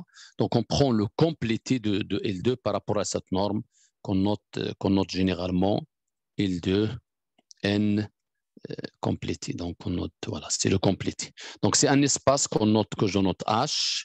Donc, maintenant, donc, au H tilde, si vous voulez. Donc, c'est un espace pour le différencier dans notre espace L2. Et donc, cet espace H tilde, en fait, c'est un espace plus large que l'espace L2. D'accord? Donc, c'est un espace qui est plus large que L2. Donc, maintenant, L2, il est inclus dans H tilde. Et donc, dans la littérature, donc, une caractérisation de ce H tilde, ça existe. Pour l'équation de la chaleur, ça existe. Et ça, il est caractérisé. Donc, il est plus large que L2 et il contient les H-1. Donc, H-1 qui est l'espace de ce Sobolev négatif, il est inclus dans cet espace H tilde. Donc, c'est un espace, on voit bien que c'est un espace plus large que L2. D'accord? Voilà, donc si on travaille dans cet espace, sur cet espace H tilde, donc cette norme, voilà, par la définition de la norme, il est clair que la fonction G, il est coercive dans H tilde. Donc si on revient ici, donc ça, donc la fonctionnelle G, donc ça c'est exactement la fonctionnelle G, et c'est, voilà, c'est N de Z. Et donc ça, c'est exactement la norme.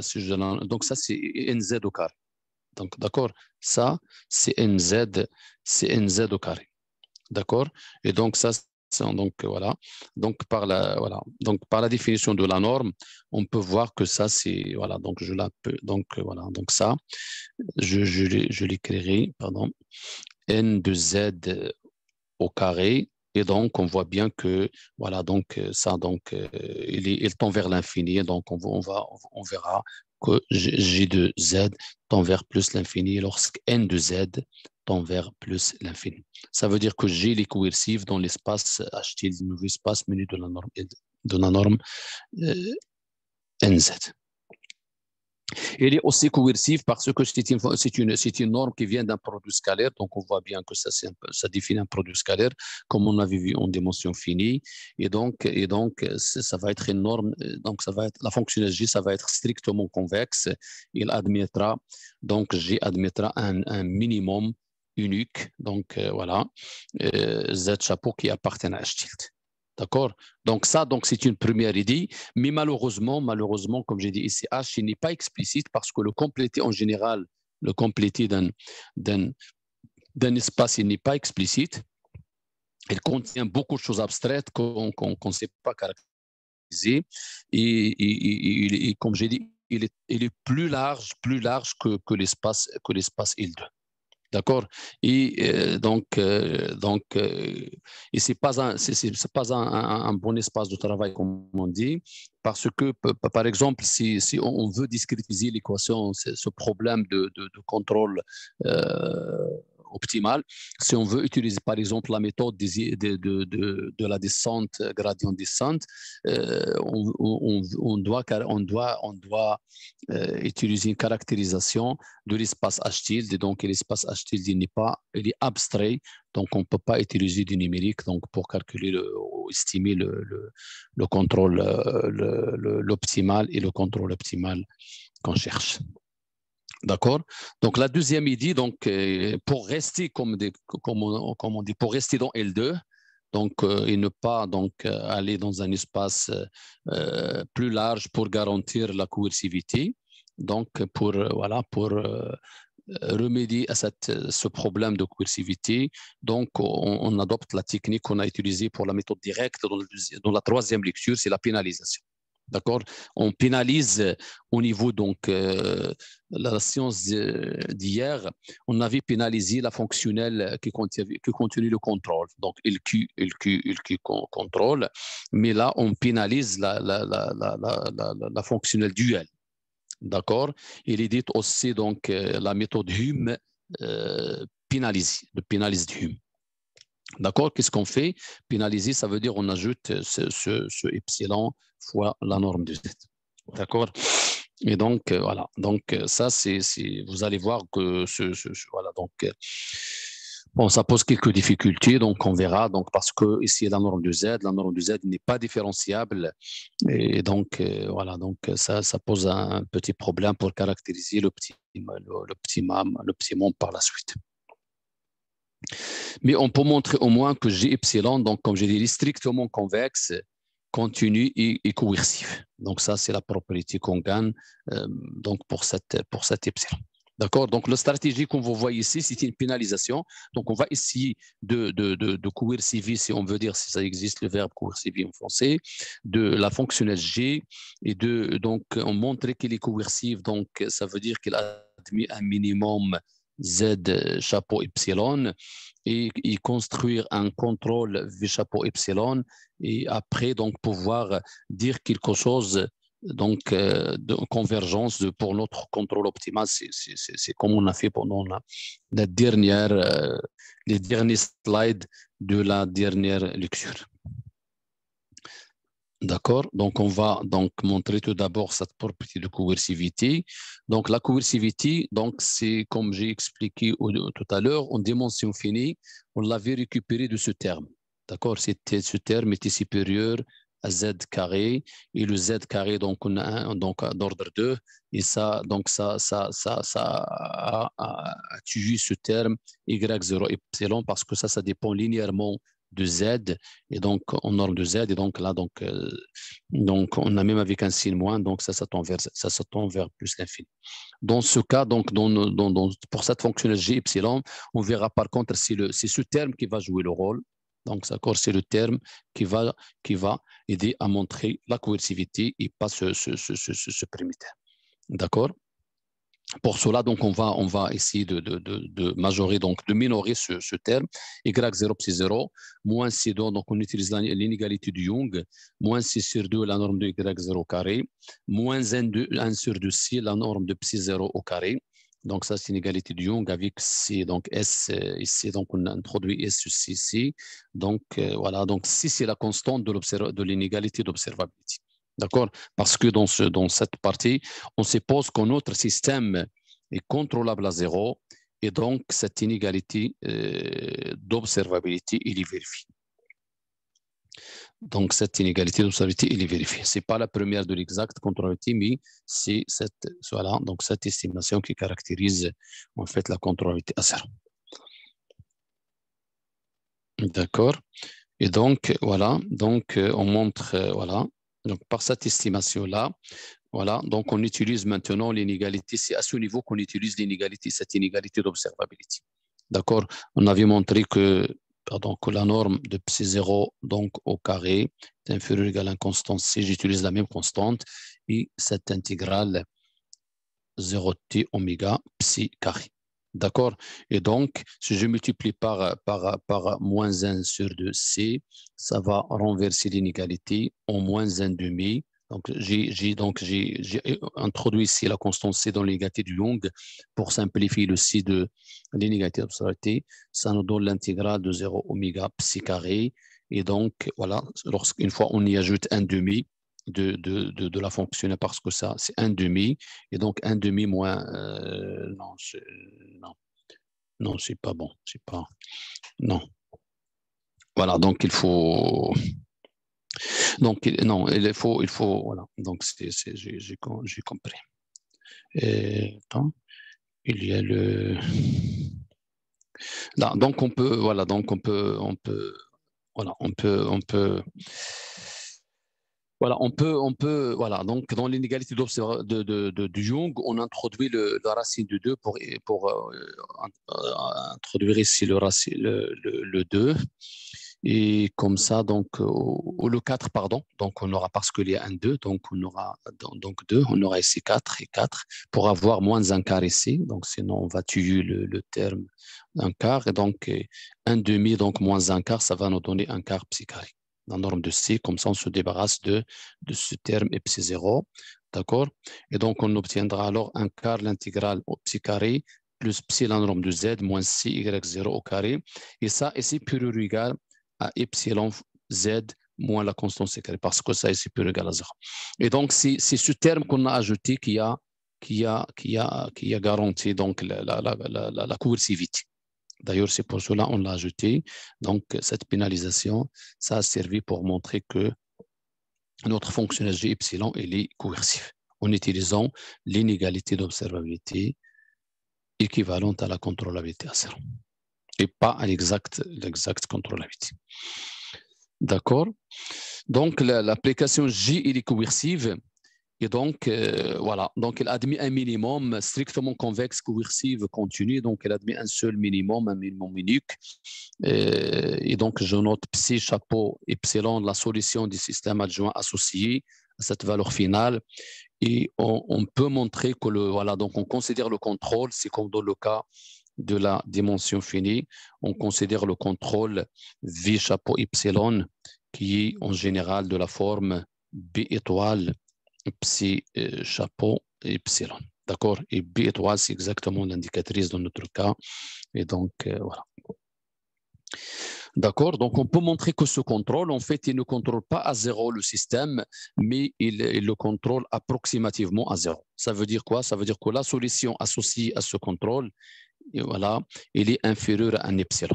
D'accord? Et donc, comme si on a ici, donc comme si on a y epsilon moins 0 au point T, moins 0, il est inférieur à epsilon. Ça veut dire que 0, il est contrôlé approximativement par le contrôle V epsilon. D'accord? Donc, ça, c'est voilà, tout ce qu'on peut avoir pour ce contrôle V chapeau epsilon. Il ne réalise pas une contrôlabilité approchée pour notre système, mais pardon, une contrôlabilité à 0, mais juste une contrôlabilité approchée. En plus, on va donc pouvoir, comme on l'a fait dans la dernière partie, montrer que ce contrôle, cette famille de contrôles, converge vers un contrôle V. Et ce contrôle V, c'est le contrôle qui va réaliser la contrôlabilité à 0 de notre système ou notre équation de la chaleur. D'accord? Voilà, donc pour cela, donc on va considérer le Z chapeau epsilon, donc le minimum de G epsilon. Alors, quel que soit Z appartenant à L2, quel que soit H1 réel, on a donc cette inégalité. Donc, on va donc utiliser, voilà. Ici, on utilise donc cette inégalité parce que le Z chapeau epsilon, c'est le minimum. Donc, il est inférieur, donc sa valeur en G, pardon, il y a un epsilon ici, il est inférieur à tout autre contrôle. D'accord? Donc, si je prends Z epsilon, Z chapeau epsilon plus Z, donc ça va être, voilà, donc ça est supérieur, donc voilà, le minimum, il est inférieur à tous les autres minimums, si on peut dire, quel que soit Z appartenant à l'espace L2, mais je prends Z de la forme Z chapeau plus HZ. Et le H, il est quelconque dans R. Donc, on adopte cette technique parce que, comme j'ai dit, donc la fonctionnelle G epsilon n'est pas différenciable, mais on a une autre démonstration que c'est le Z, notre Z chapeau, il est non nul, en fait, il doit être non nul. Et donc, cette norme, il est différenciable loin de 0 ou bien en dehors de 0. Et donc, on pourra donc montrer aussi, utiliser le gradient ou la différenciabilité au sens classique. Mais pour éviter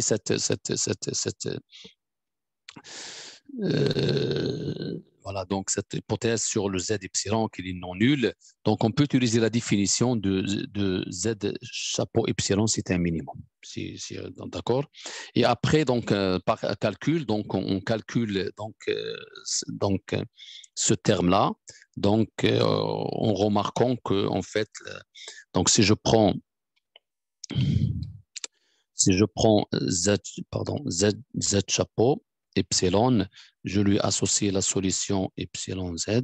Si je prends Z chapeau epsilon plus 1 HZ, la solution qui est associée à cette donnée finale, parce que par la linéarité, c'est exactement P chapeau epsilon plus H fois H, c'est un scalaire, voilà la solution associée à Z.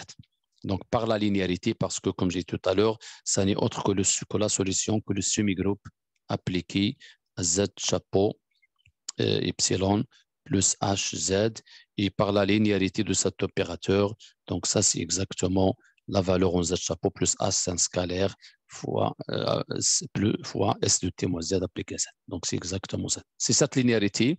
Il suffit de faire cette remarque et d'effectuer le calcul. D'accord. Et donc voilà, et de prendre donc la norme. Donc on calcule. Donc ici, donc on a une norme au carré. Donc on a un carré ici dans la fonctionnelle epsilon, et donc ça va nous donner Z psi epsilon. Pardon, ça donne ici donc ça donne l'intégrale oméga psi chapeau epsilon plus h psi z au carré.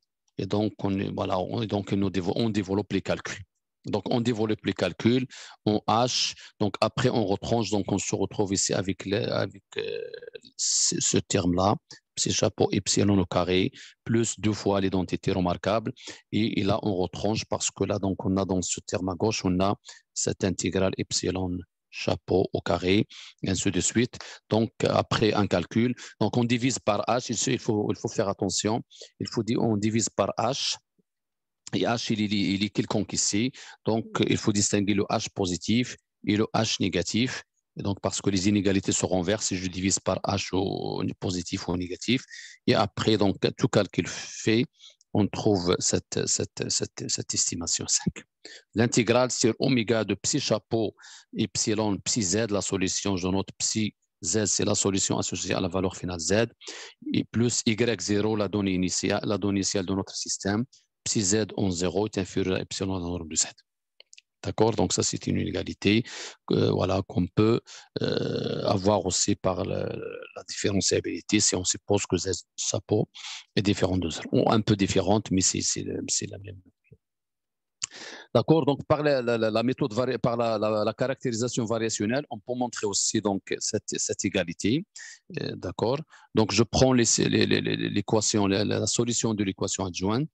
Donc, d'accord, je prends Y, je prends ma solution Y' du problème de la chaleur, l'équation de la chaleur, plus l'indicatrice V, d'accord, et je la multiplie par psi chapeau, cette psi chapeau, j'intègre par partie comme on a fait donc dans la deuxième partie, et on obtient donc cette égalité de cette caractérisation variationnelle. L'intégrale de psi chapeau epsilon psi plus y0 psi z égale à yt y0 1 psi z.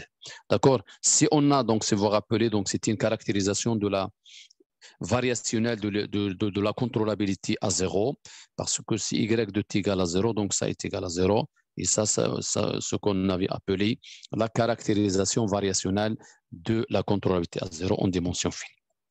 D'accord, mais si on effectue donc l'intégration par partie, on a le y0 qui apparaît, on a y de grand T qui apparaît par l'intégrale de y'. D'accord. Et donc, par cette égalité, donc, il suffit de remplacer ce terme ici. Donc, on voit bien que ce terme, c'est exactement le même ici. Si je remplace par ce terme, alors on aura, donc, ça est inférieur ou égal à epsilon, quel que soit z. Et donc, ça veut dire que la norme de z, la norme de y, epsilon t, y0, v chapeau, epsilon est inférieur ou égal à epsilon. D'accord? Et donc ça, on montre la contrôlabilité à zéro approchée de la solution associée au contrôle V epsilon. Donc V epsilon, V chapeau epsilon, c'est un contrôle qui ramène Y0 au voisinage de 0. D'accord? Dans une boule de centre 0 et de rayon epsilon. De ce qu'il peut faire, donc ce contrôle. Voilà. Et après, voilà, donc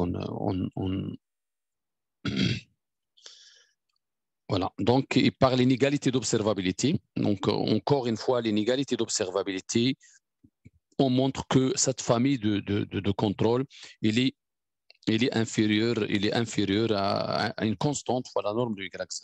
D'accord? Et ça, donc, on utilise la relation 5. La relation 5, donc, il va nous donner, donc, si je remplace, donc, V chapeau epsilon, c'est quoi? V chapeau epsilon, c'est V chapeau epsilon. Donc, V chapeau epsilon, c'est le petit chapeau, exactement, epsilon, c'est l'indicatrice, en fait, de oméga de petit chapeau epsilon. Donc, la norme au carré, donc, ça va donner ici la norme de carré. Donc, on aura la norme de V chapeau epsilon au carré. C'est un raisonnement qu'on a déjà utilisé. Et donc, plus Y0, psi chapeau Z epsilon, donc parce que je remplace ici donc voilà, donc le Z par Z epsilon, par Z chapeau epsilon, d'accord. Ça, et en norme, il est inférieur ou égal à epsilon fois la norme de Z chapeau epsilon. D'accord. Et donc ça, donc voilà, donc ça, c'est c'est en 0. Et donc voilà, donc qu'est-ce que je fais? Donc en fait, on utilise donc voilà, donc j'encadre ce terme par moins epsilon et epsilon. Et donc je fais encore donc faire intervenir l'inégalité d'observabilité comme on a fait tout à l'heure pour la coercivité. D'accord? Ce terme, il est inférieur à la norme de Y0 fois la norme de psi Z 0 et par l'inégalité d'observabilité, donc avec un signe moins, donc ça va être, donc voilà, ça va, donc pas moins, mais inférieur ou égal, donc ça va être au carré, pardon, le Cauchy-Schwarz, ça nous donne ça est inférieur constante fois la norme de l'intégrale. Et donc, voilà, et on obtient donc, ça c'est la norme au carré. Et donc, ça c'est juste l'intégrale lorsqu'on aura ici psi chapeau au carré, c'est la norme de ce contrôle. Donc, c'est un raisonnement qu'on a déjà utilisé. Donc, on divise. Donc, la norme, on aura la norme au carré est inférieure à une constante. On aura la norme de carré est inférieure à une constante fois la norme de chapeau epsilon. Et on simplifie par la norme. Donc, on se retrouve avec cette inégalité. D'accord? Donc, ça, l'objectif de ce calcul, c'est de montrer que la famille V chapeau epsilon, elle est bornée par rapport à epsilon. D'accord? Donc, c'est un raisonnement qu'on avait utilisé donc, un raisonnement qu'on a utilisé donc, dans la deuxième partie, mais c'était là, donc c'était un raisonnement direct. Mais maintenant, ici, donc, on doit faire intervenir la négative d'observabilité parce qu'on est dans le problème dual. Donc, on n'est pas dans un problème direct. D'accord? Et donc, par cette bornitude par rapport à epsilon, on est dans L2 0T, L2 oméga. Et donc, ça, c'est une suite qui est bornée dans un Hilbert. Donc, elle admet une suite qui converge, voilà. Donc, elle admet une suite qui converge faiblement. Donc, je note par V epsilon, j'adopte la même notation.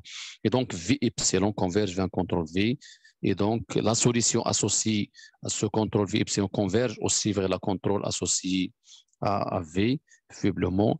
Et donc, voilà. Donc, on peut voir aussi que par cette inégalité, d'accord, puisque Y epsilon converge vers Y et on a epsilon ici, alors automatiquement, la limite, c'est 0. Y ici, on TY0V égale à 0. Donc, c'est un contrôle qui assure la contrôlabilité à 0 et c'est comme ça. Donc, voilà. Donc, on a trouvé un contrôle V suite d'une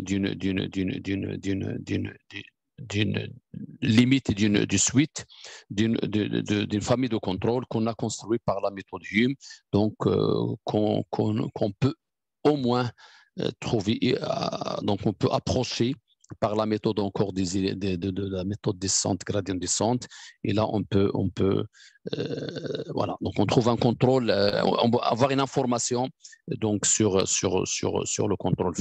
D'accord, donc le V epsilon moins le V, donc il inférieur à une certaine constante petite, donc je dirais état. D'accord, donc le V il est dans la boule, il est numériquement, donc si je trouve, donc je peux remplacer le V numériquement, je peux remplacer V par V chapeau, un epsilon assez très petit, donc un epsilon petit, je dirais un epsilon 0. D'accord, et numériquement on peut se contenter de ça, et comme ça on trouve le contrôle V qui avait minimisé en fait la fonctionnelle dans l'espace, dans cet espace H tilde.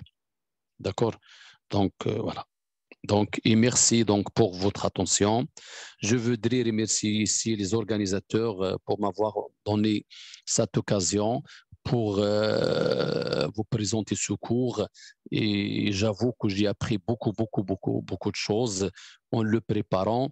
Donc, on avait, comme j'ai dit, travaillé à Marrakech sur la théorie de contrôle il y a pendant une durée de 25 ans, mais lorsque je voulais enseigner, vous présenter ce cours, je devais faire les choses clairement et d'une manière très simple. Surtout, c'était mon souci, mon premier souci, c'est de présenter les choses d'une manière très simple. Donc, c'est une stratégie de contrôle.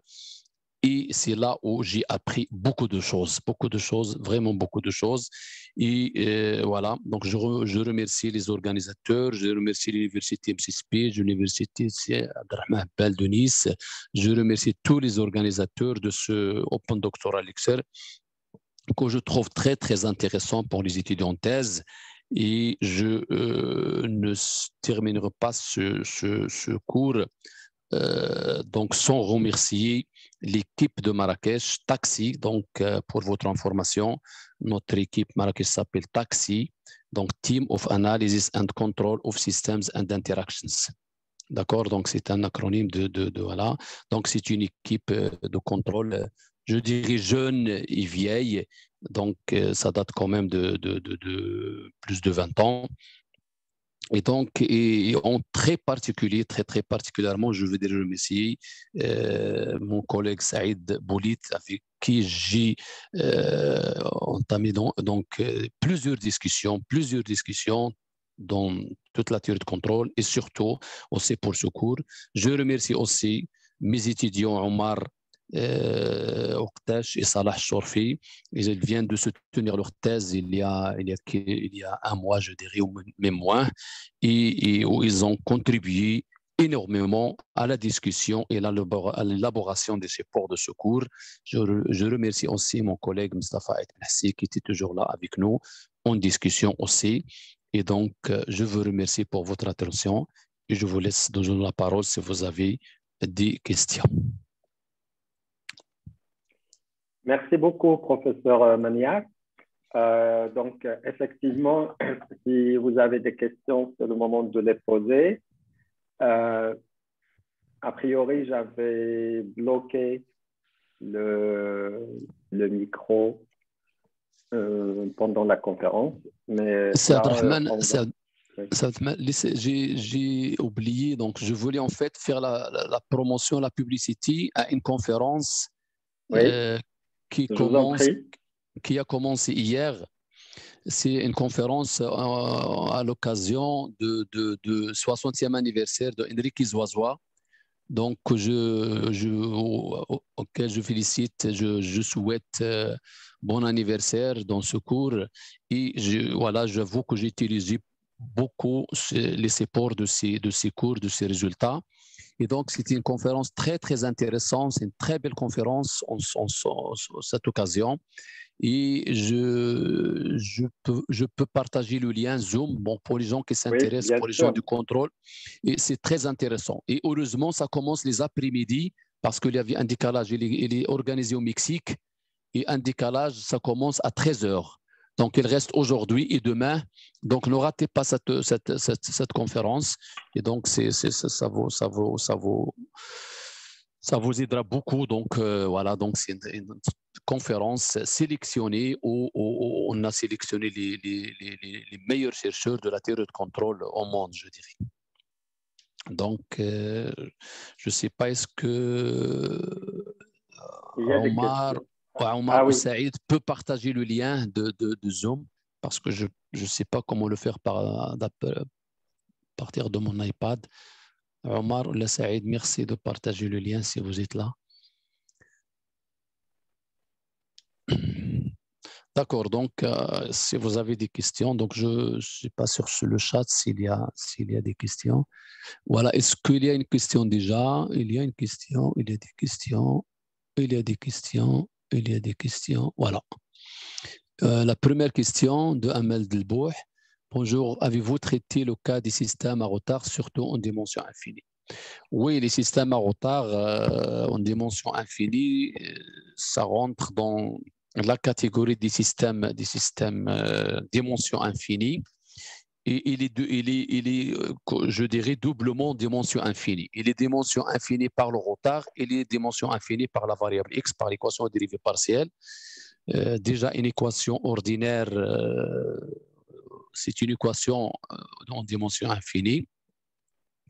Et on a traité, en fait, il y a des résultats, beaucoup de résultats pour la stabilisation des équations, de ces équations à retard. Dernièrement, donc voilà, récemment, on a eu un résultat avec Ammar Khoudja sur la contrôlabilité à zéro de l'équation de la chaleur à retard. D'accord, donc on a montré que en fait on peut contrôler à zéro la variable y de t, y de t, ça veut dire on peut amener y de t par un contrôle à zéro, par un contrôle, mais pas la valeur, mais pas l'histoire. Donc l'histoire, il n'est pas contrôlable en fait. Donc, je dirais comme donc on l'appelle une contrôlabilité partielle, parce que comme tu sais, madame, que le vrai état d'un système d'une équation en retard, c'est y indice t. Y indice t, c'est l'histoire, c'est pas la dérivée comme on avait noté ici. C'est l'histoire, ça veut dire y de t de s égale à y de t plus s. D'accord? Et donc, pour écrire une équation à retard comme un problème de Cauchy à y plus bu, on introduit le y, c'est y indice t avec l'histoire. C'est l'histoire du retard. Et donc là, on a montré que juste y de t qui est égal à 0, mais pas y de t. Malheureusement, donc, c'est une contrôlabilité partielle. D'accord? Donc, c'est comme si on a obtenu que c'est y au point t qui est égal à 0. Avec un 6, c'est un 0. D'accord? Donc, ce n'est pas tout l'état du système qui est contrôlé à 0. D'accord? Et il existe, en fait, comme j'ai dit, une infinité de résultats pour les équations de retard, surtout au niveau stabilité. Voilà, donc on a des résultats aussi avec Saïd Boulit et avec Mustafa El-Hassi, Qais Ammari pour la stabilisation ou la stabilité des équations d'onde à retard parfois. Cette fois-ci, c'est les équations d'onde à retard. D'accord. Mais pour l'équation de la chaleur à retard, malheureusement, on était étonné qu'il n'y avait pas ce résultat de contrôlabilité à zéro. Donc on l'a fait en 2000, je ne sais pas, 2009, 2010, avec Ammar Khoudja, Shrif Bouzidi d'Alger. D'accord, donc il y avait une deuxième question. Voilà. Comment choisir le domaine petit oméga? Y a-t-il des hypothèses sur... Alors, donc, il y a une question de Mohamed Al-Hian. Comment choisir le domaine de contrôle petit oméga? Y a-t-il des hypothèses sur oméga? En fait, pour l'équation de la chaleur, on montre que l'équation de la chaleur, elle est contrôlable pour n'importe quel petit oméga de mesure non nulle. La seule hypothèse, la seule condition, qu'il soit de mesure non nulle, de Lebesgue non nul, bien sûr. Et ça, c'est ce qui, en fait, ce qui est connu, ce qui est, en fait, classique. Mais maintenant, on a des résultats, qui généralisent donc voilà donc à des oméga qui ne sont pas nécessairement, qui peuvent être de mesure nulle et voilà, des domaines oméga infinis, par exemple, un ensemble de points dans voilà, dans des problèmes de peut-être de machine learning et tout ça. Donc, il y a des résultats dans ce sens. D'accord, mais pour l'équation de la chaleur, pardon, l'équation de la chaleur, je dirais que c'est l'équation de la chaleur, c'est, je ne sais pas pourquoi je perds le partage. L'équation de la chaleur, comme j'ai dit, donc elle est contrôlable à zéro pour n'importe quel grand T positif et pour n'importe quel petit oméga de mesure non nulle. Et c'est bien, c'est pour les ingénieurs, comme je dis toujours, c'est très bien, c'est une bonne chose parce que on voudrait donc choisir le oméga le plus petit possible qu'on peut. D'accord? C'est parce que si je veux, par exemple, chauffer donc une résistance dans un téléphone ou dans un radio, donc voilà, il faut que le oméga de chauffage soit très, très, très petit pour ne pas voilà, donc endommager tout voilà, donc le matériel. Donc, oméga petit, très petit, c'est préférable en fait. Donc, en fait, on peut aussi donc contrôler par le bord. Je ne sais pas si cette question, pardon, est posée ou non.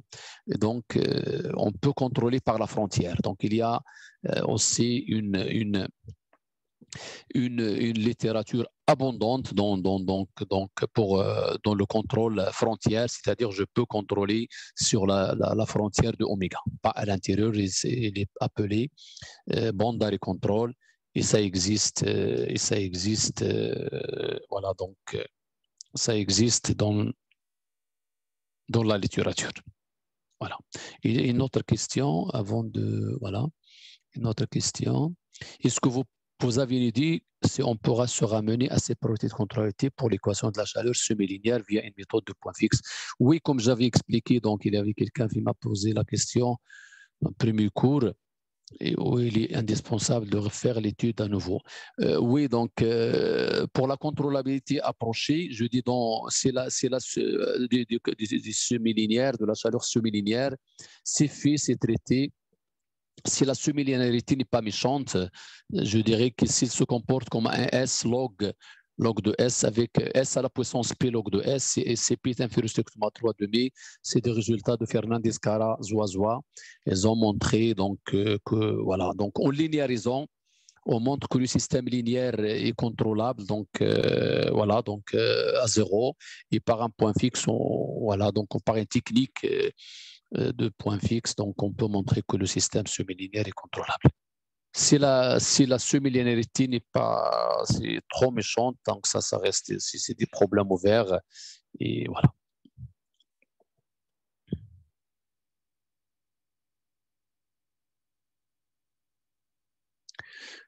Il y a une autre question, je crois, sur les simulations numériques. Voilà, donc, comme vous voyez ici, il y a Walid, donc notre étudiant, mon étudiant Walid, qui a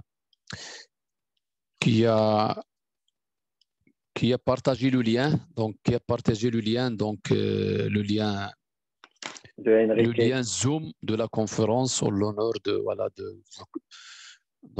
la 60e anniversaire d'Enrique Zoazoa. Donc, pour l'autre question. Sur les méthodes numériques. J'imagine que c'est un domaine énorme en soi. Oui, énorme, oui, exactement. Pour le numérique, En fait, voilà. Donc, c'est surtout développé pour les équations d'onde, comme j'ai dit. Donc, l'équation d'onde contrôlée au bord, au interne. Donc, on peut discrétiser par. Donc, c'est une question très intéressante parce que, comme dit Zoisois, donc, contrôler puis numériser n'est pas équivalent à numériser après contrôler.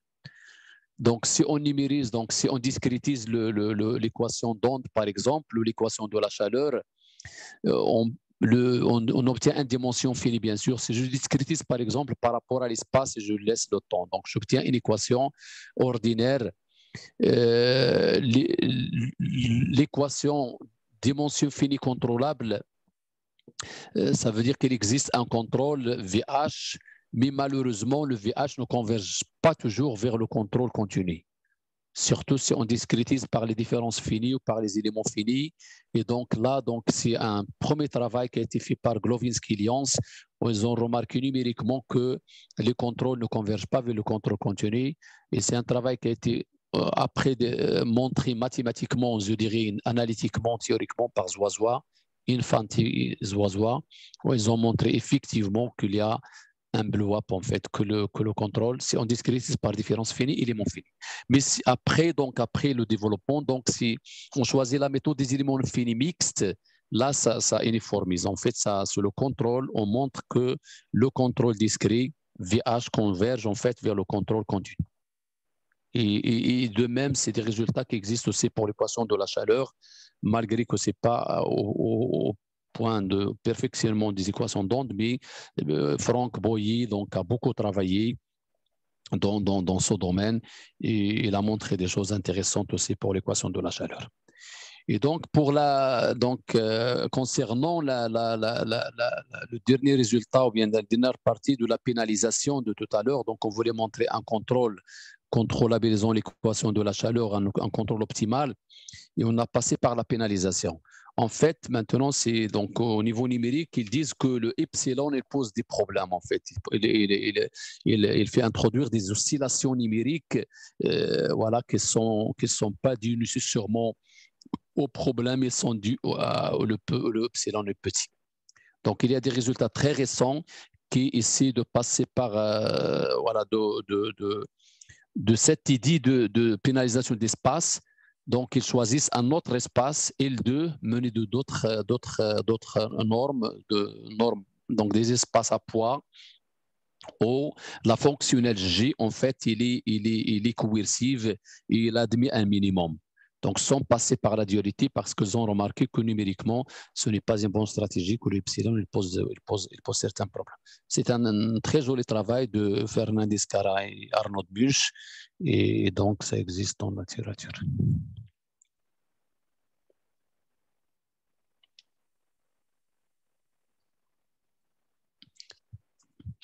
Oui, les simulations numériques, donc on peut les faire, comme j'ai dit, surtout pour les équations d'onde. J'ai des étudiants donc, à Marrakech, on a développé des thèses et des résultats pour les équations d'onde et on discrétise la méthode. Voilà, donc c'est une méthode de gradient descente. On le discrétise par Python. Je ne suis pas, à vrai dire, je ne suis pas un numéricien, je suis pas, donc je reste au niveau de partie théorique du numérique, de la discrétisation, l'étude des erreurs, analytiquement, l'étude de la convergence, mais je n'arrive pas à l'implémentation. En fait, je m'arrête là. Et donc, mes étudiants ont pu donc implémenter ça par Python, par exemple, et par d'autres logiciels dont je ne me rappelle pas le nom. Pour un système linéaire dans la forme suivante, AX plus PU avec le domaine de 1 n'est pas dense, si on suppose que P est compact, qu'est-ce qu'on peut dire pour la contrôlabilité exacte? Merci beaucoup, cher professeur. Donc, à Focal, donc ça c'est un étudiant de chez nous, dans notre master, de notre labo. Oui, donc si A il n'est pas dense, bon, je sais qu'il y a la théorie de l'extrapolation, donc voilà, si le domaine n'est pas dense, on se restreint à l'adhérence de 2A et on prolonge le semi-groupe, un semi-groupe extrapolé. Si B est compact, je dirais qu'on n'aura pas la contrôlabilité exacte à cause c'est le même raisonnement qu'on a fait tout à l'heure pour la compacité du semi-groupe chaleur. cette fois-ci, même si le semi-groupe n'est pas compact, si le B est compact, alors cet opérateur de bêta de T de contrôle T, il est compact. Donc, voilà. Donc, si l'opérateur est compact, alors il ne peut pas être surjectif, donc il ne peut pas être injectif. Donc, c'est toujours l'idée. Et donc, je pense, voilà. Donc, ce serait aussi le cas ici. Je ne sais pas pourquoi je perds le partage. D'accord. Donc, je pense, je ne sais pas s'il y a encore des questions. Allô, oui? Oui? Oui?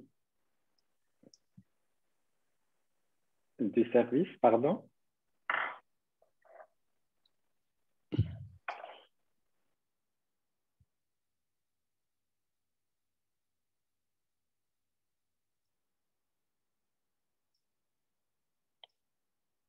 D'accord. Donc, s'il n'y a pas de questions, donc, Saïd Rahman, peut arrêter le. Est-ce qu'il y a des travaux? Il y a une autre question. Est-ce qu'il y a des travaux dans le sens de W des ponts de T? Oui, des ponts de T, voilà. Donc, il y a des résultats. En fait, la dépendance, comme j'ai dit, donc c'est la chaleur, elle est contrôlable sans complication. Ça veut dire c'est oméga. Et parce que pour contrôler la chaleur, je peux prendre un oméga qui est trop petit et qui est constant. Donc, on n'a pas besoin de compliquer, de prendre un domaine oméga pour contrôler la chaleur. Mais parfois, dans des situations où la chaleur, par exemple pour les systèmes chaleur, les systèmes, si je prends 2 équations de la chaleur ou 3 équations, un système d'équations, surtout si on a un contrôle au bord, on perd la contrôlabilité à zéro. La contrôlabilité à zéro, et pour y remédier, on prend un domaine petit oméga qui dépend de T, qui bouge avec le temps pour attraper, comme on dit, le flux de contrôle de l'observation. Donc, ça, c'est une condition, soi-disant géométrique.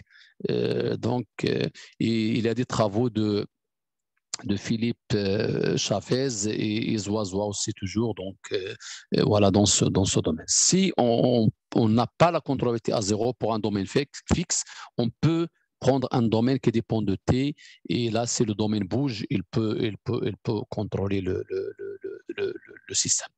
Et il bouge d'une façon, c'est pas n'importe comment, mais c'est d'une façon, bien sûr, une stratégie bien définie. D'accord. À votre avis, est-ce qu'il y a un lien entre ce que vous avez présenté et la théorie du spectral d'une manière générale? Oui, comme j'ai dit tout à l'heure, donc pour montrer cette inégalité d'observabilité, en général, voilà, on passe par des estimations spectrales, par des résultats de gap, une gamme. Voilà, et on utilise l'analyse de Fourier, voilà, pour montrer l'inégalité d'observabilité. Voilà, pour l'équation de la chaleur, pour l'équation des ondes, c'est fait, c'est classique maintenant. Et il y a aussi, donc, pour l'équation de la chaleur, si on prend le Laplacien Dirichlet, par exemple, donc ce qui fait la différence entre l'estimation de Karleman montrée par Forsikov et Maneviolov et par Loborobiano, dans cette dernière, l'estimation de Loborobiano, ils utilisé une estimation spectrale, où ils ont utilisé le spectre du Laplacien. Donc, c'est ça ce qui fait la différence. Malgré que cette technique elle reste limitée au cas laplacien Dirichlet, on ne peut pas prendre un opérateur elliptique quelconque avec des coefficients de diffusion qui dépendent de X, chose qu'a fait Forsikov et Manovilov. J'espère que j'ai répondu à la question.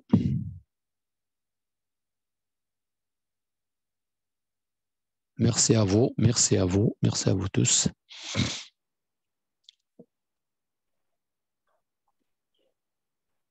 Bien, merci, professeur Maniac.